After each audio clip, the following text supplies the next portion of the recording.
Assalamualaikum warahmatullahi wabarakatuh. Waalaikumsalam warahmatullahi wabarakatuh. Oke, Waalaikumsalam wabarakatuh. sebelum memulai pembelajaran hari ini, saya meminta satu dari teman kalian, Rahmat, baca doa sebelum pembelajaran dimulai. Silakan Rahmat. Sebelum kita memulai pelajaran hari ini, marilah kita membaca doa bersama-sama. Berdoa dimulai.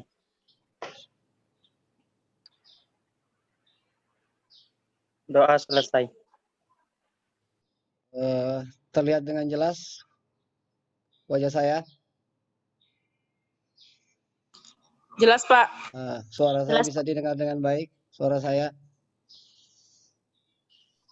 Bisa, Pak. Oke, makasih. Saya akan share untuk pertemuan hari ini. Materi kita bisa dilihat tampilannya? Bisa, Pak. Oke, kasih. Untuk hari ini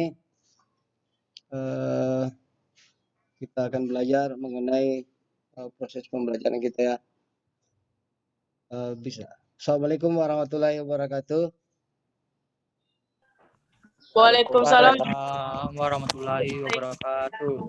Oke, selamat pagi dan salam sejahtera buat kita semua. Apa kabar kalian hari ini? Alhamdulillah baik, Pak. Alhamdulillah baik ya. Alhamdulillah baik semua.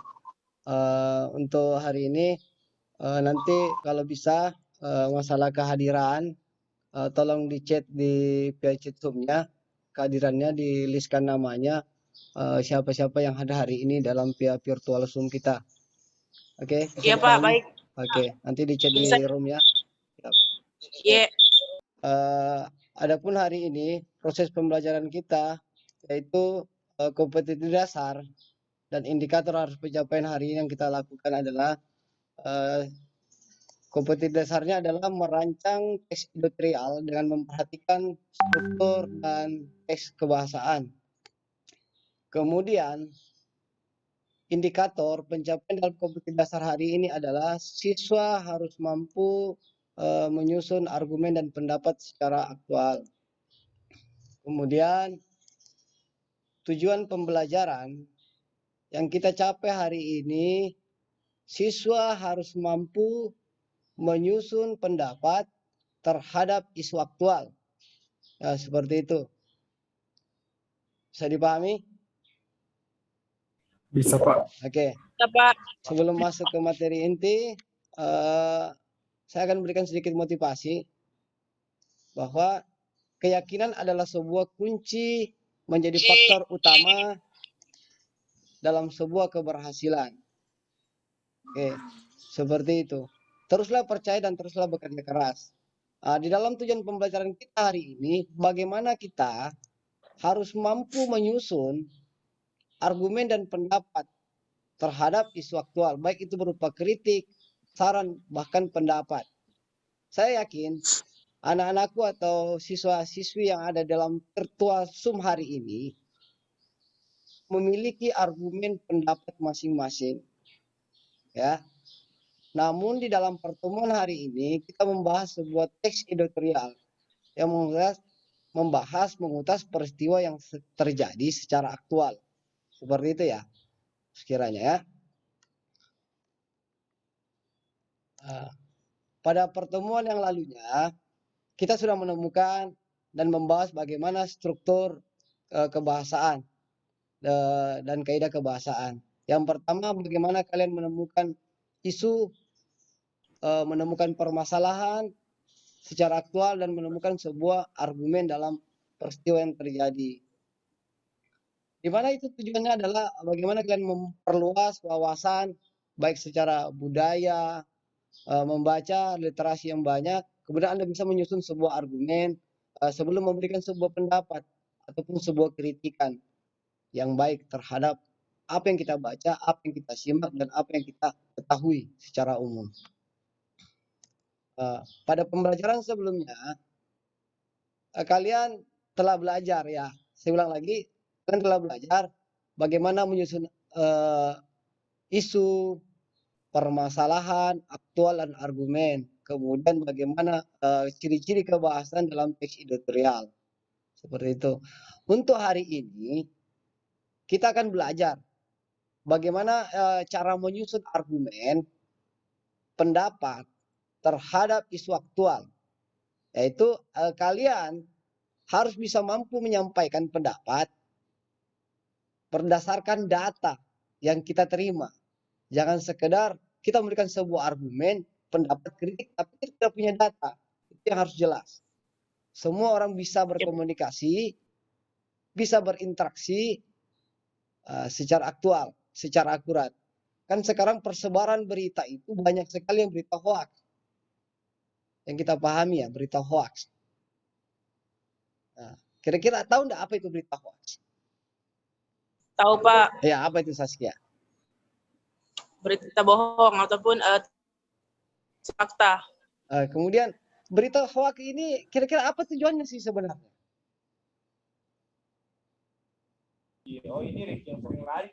Saya Pak, Ya, oke, silakan. Siapa? Sebutkan namanya.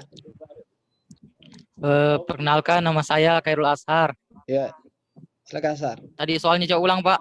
Oke. Apa sih tujuan dari berita hoax ini yang dikatakan tadi Saskia tadi kan? Ya, Tujuan dari berita hoax itu untuk membodohi seseorang. untuk memudahi seseorang. Maka dari itu, Ya Pak. oke, terima kasih Khairul Asbah. Tujuannya adalah Ya memudahi Pak, orang. terima kasih. Oke, tujuannya memudahi orang. Terus apa sih pentingnya ketika orang memberikan sebuah upload berita hoax ke media sosial, media publik? Apa sih pentingnya sebenarnya itu?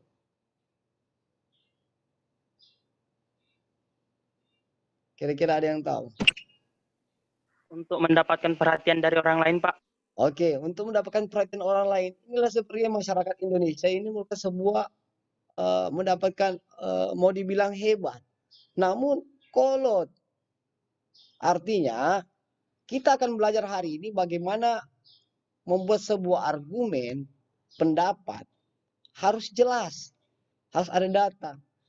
Dalam sehari itu banyak berita hoax yang tersebar di media sosial. Maka dari itu, kalian menjadi pembaca, penyimak yang baik, menentukan kritik, saran, argumen, dan pendapat secara akurat. Oke? Jadi pahami? Bisa, Pak. Oke. Terima kasih. Bisa, Pak. Saya akan masuk ke teks berikutnya.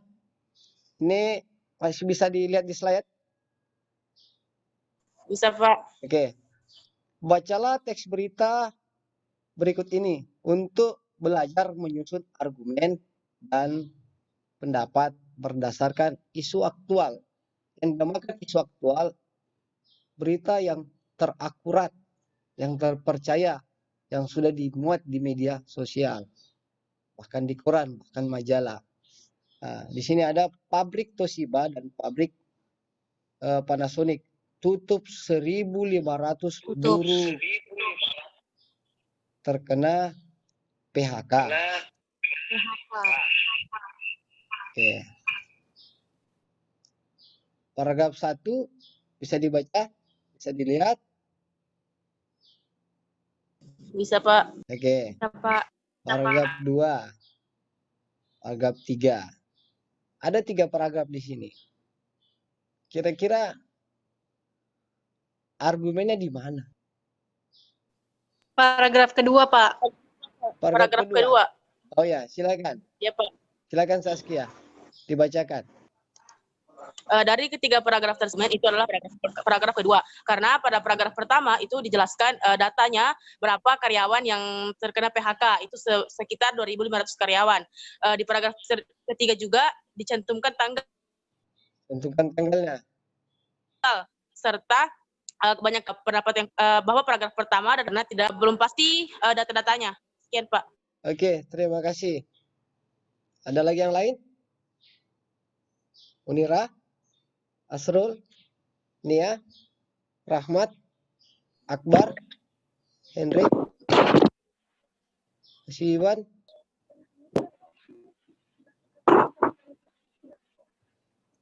Oke, selain Saskia, ada lagi yang lain yang bisa menjelaskan sedikit di mana sih argumennya, di mana sih pendapat yang dijelaskan berdasarkan isu aktual dari Saya, tiga. Pak. Ya, siapa? Sebutkan namanya. Perkenalkan, nama saya Nia Manisha. Ya, silakan ya.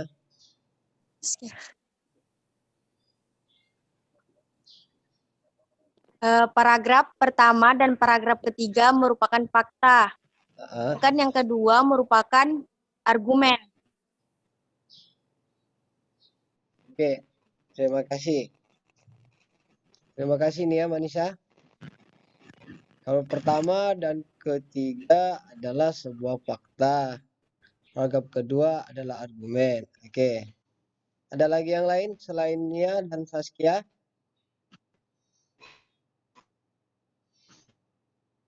Asrul?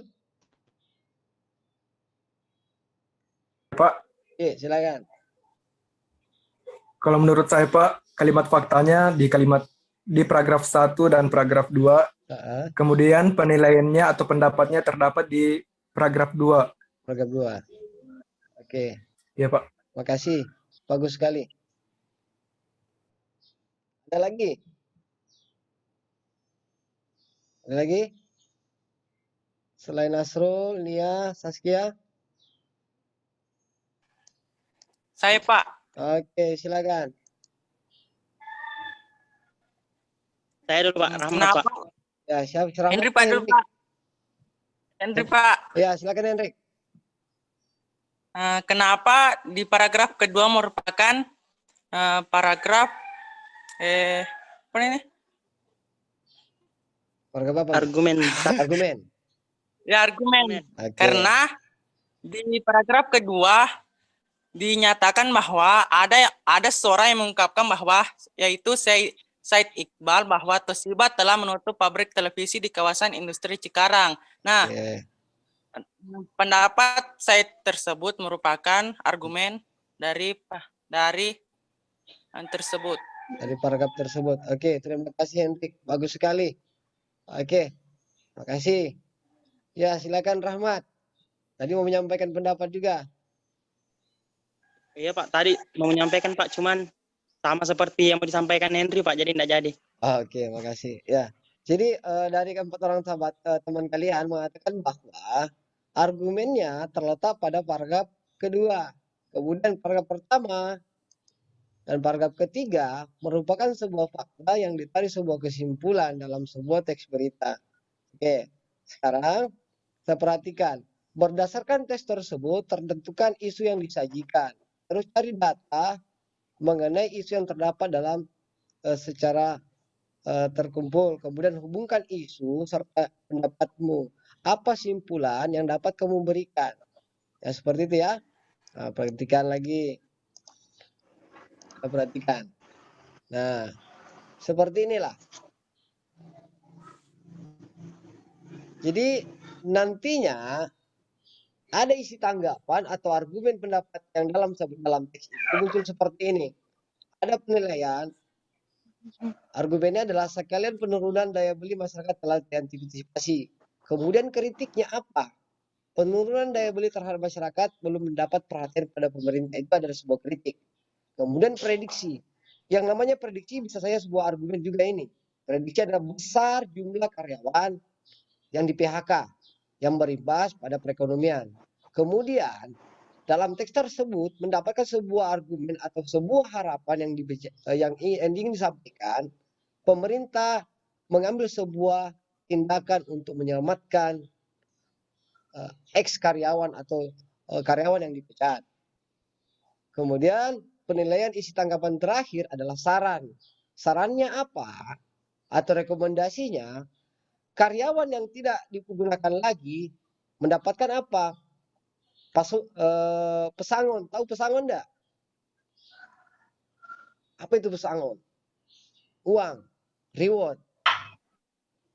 Ketika diberhentikan dari PHK atau perusahaan, mereka mendapatkan pesangon. Untuk apa pesangon ini? Artinya untuk dana ini yang digunakan untuk apa? Untuk membuka usaha. Tahu, Pak. Ya. Usaha yang digunakan untuk secara konstruktif. Seperti itu. Orang dipecat, dapat pesangon dari perusahaan. Tergantung berapa lama dia bekerja dalam perusahaan tersebut. Oke? Bisa Pesangonnya. dipahami? Yap. Bisa Bisa, Pak. dipahami? Bisa. Bisa, Pak. Oke. Kasih. Oke, sampai di sini ada yang bertanyakan? Saya Pak. Ya, silakan. Silakan Akbar. Yang saya tanya. Isu aktual kan Pak merupakan isu yang berdasarkan kejadian sebenarnya. Ya. Nah, apakah isu aktual itu bisa berubah apakah isu aktual di dalam teks editorial itu bisa berubah jadi isu kontroversial atau pertentangan? Oke, terima kasih. Good. Pertanyaan sangat bagus. Dalam sebuah berita, ini adalah sebuah teks aktual, Akbar ya. Apakah dalam sebuah berita ini bisa menjadi sebuah kontroversial? Betul, akan menjadi sebuah kontroversial. Yang namanya berita selalu menjadikan sebuah kontroversial di dalam sebuah teks. Kemudian, disinilah kita nantinya, kalian nanti membuat sebuah argumen. Seperti mana halnya yang saya bilang tadi, nih, ada penilaian, ada kritik, ada prediksi, dan ada harapan, dan terakhir adalah sebuah saran. Siapa yang memberikan saran? Kalian nanti kan membaca sebuah teks. Nah, dari semua itu ada sebuah kontroversial yang muncul, yaitu argumen dan pendapat masing-masing pembaca. Bagaimana, Akbar? Bisa dipahami? Bisa Pak. Ya. Kenapa jadi kontroversial? Karena ada harus yang dibicarakan, harus ada prediksi, kemudian harus ada kritik. Itu namanya kontroversial. Oke? Bisa dipahami? Sama halnya seperti kita menonton bola antara Manchester City versus Liverpool. Sebelum permainan dimulai, kita sudah punya argumen bahwa Liverpool akan menang 2-0. Padahal belum dimulai pertandingan ini. Ya kan? Hanya yang nyatanya prediksi kita kan di luar dari bayangan kita. Ternyata tidak ada yang menang. Artinya seri 0-0 atau 1-1 atau 2-2. Nah, menjadi sebuah kontroversi. Apa nanti kita sebuah argumen ini salah, strikernya salah. Harusnya Rahmat yang masuk di dalam jadi striker di Liverpool, atau Ival, atau Khairul, atau Akbar sendiri yang menjadi striker dalam tim Liverpool. Oke? Bisa dipahami, Akbar? Bisa deh? Bisa Pak. Oke, terima kasih. Kalau bisa. Seperti itu. Dalam kehidupan sehari-hari penuh dengan kontroversial. Sama yang dibicarakan sama Saskia saat kemarin, ketika di parlemen remaja terjadi polemik pemerintahan saat ini.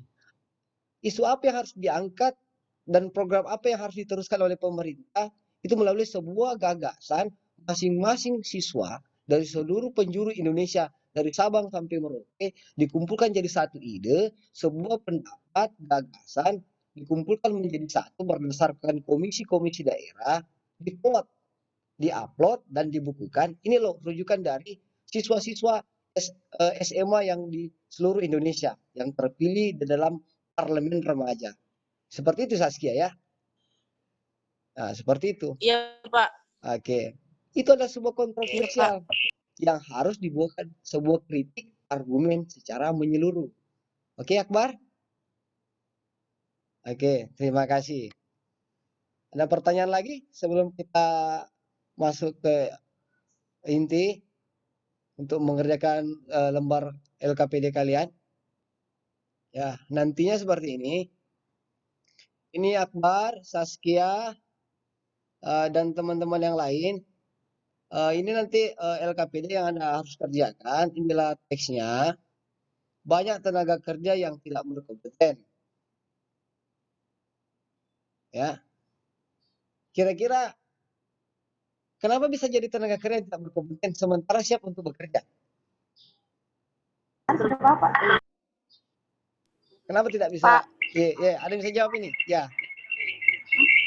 Mau bertanya, Pak. Ya, silakan. Nur Hasifah. Bisa di slide sebelumnya, Pak. Yang ini? Yang ini? Ya, yang itu. Mana? Yang mana?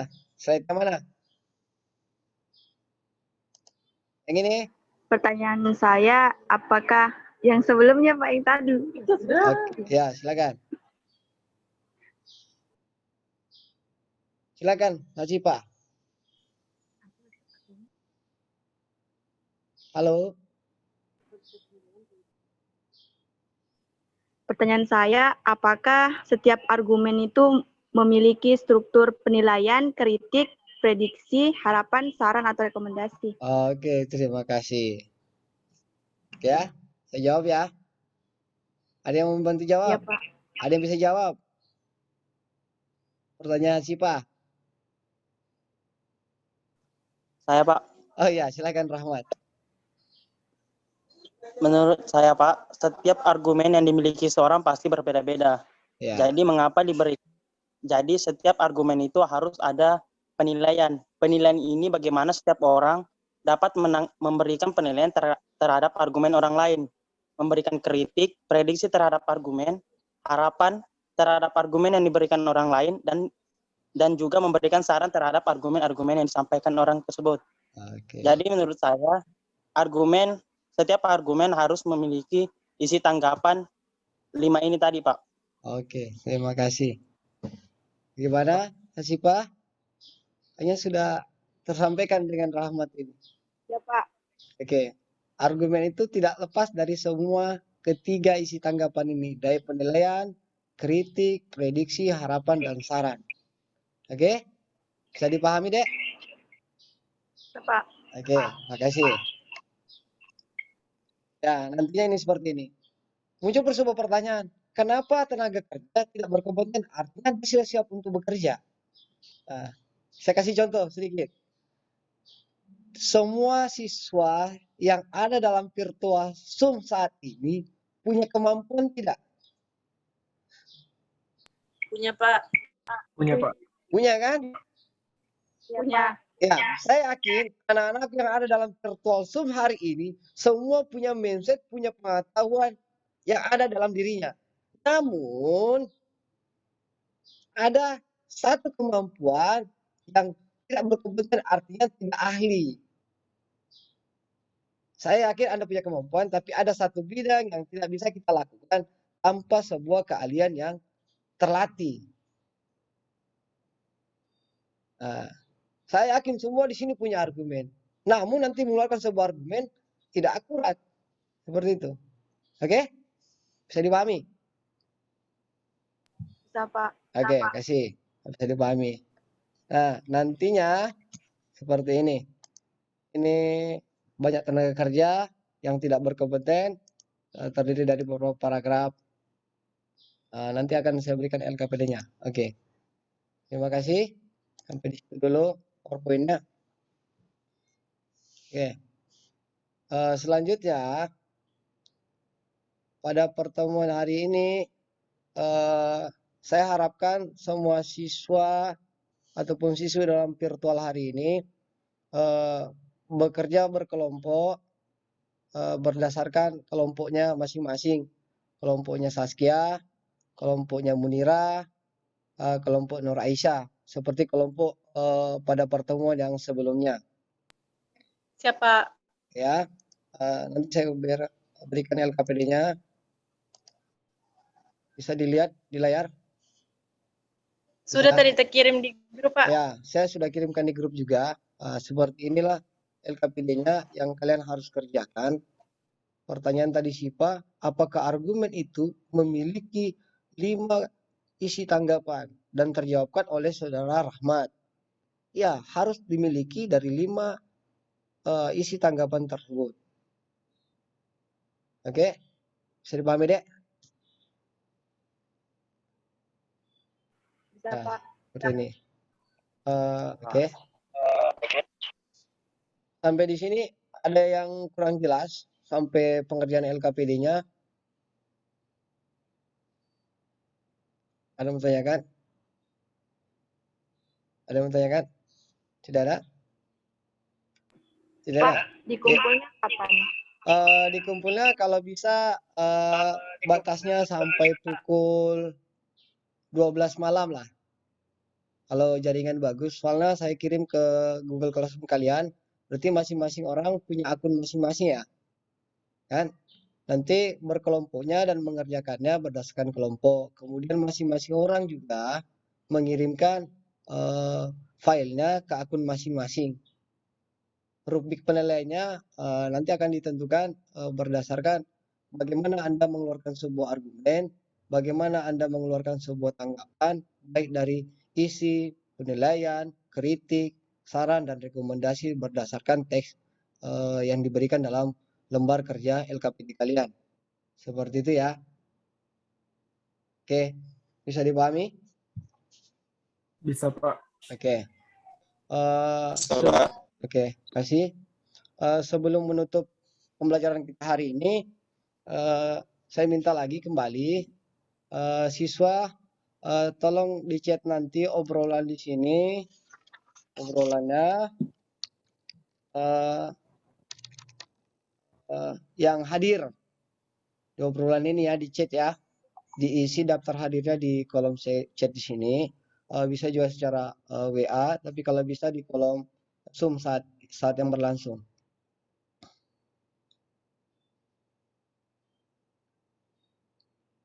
Oke, sebelum mengakhiri pertemuan kita, saya memberikan sedikit penguatan dalam proses pembelajaran hari ini.